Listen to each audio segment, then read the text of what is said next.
If a watch does anything more than tell the time, it's complicated. You've got hours and minutes is a simple watch. A date would be a complication. Automatic winding would be a complication. Chronograph is a complication. Power reserve indicator is a complication.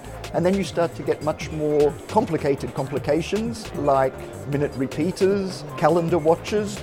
Moon phase is a very popular complication.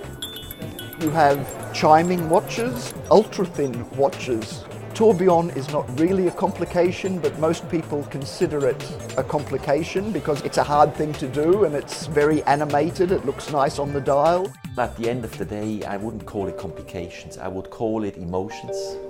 I think people today appreciate the mechanics of it, the craftsmanship, artisans. Nobody needs a wristwatch anymore to read the time. Today everybody has a pocket watch, it's the iPhone or the Android phone. But particularly for men, what kind of jewelry is there a man can wear? And today it's a timepiece. We're not just making functional watches now, these are luxury timepieces. So the complications now still being made and appreciated because of the tradition. It's showing the skill of the watchmaker. The trend though, over the last few years, people want exclusivity. Brands now are having to innovate to differentiate themselves with new technology. They're introducing new materials. They've got much more powerful computers now. You've got 3D design, so you can get more complicated watches now.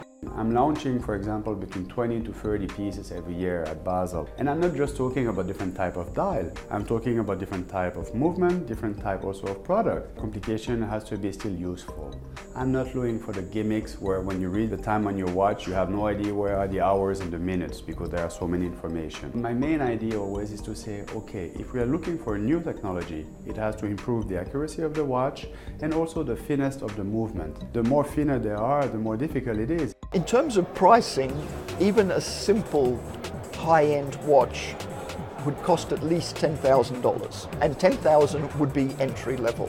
Once we start to talk about the more complex complications, it could easily be 100,000 to $1 million, and certainly 300,000 or 400,000 isn't unusual.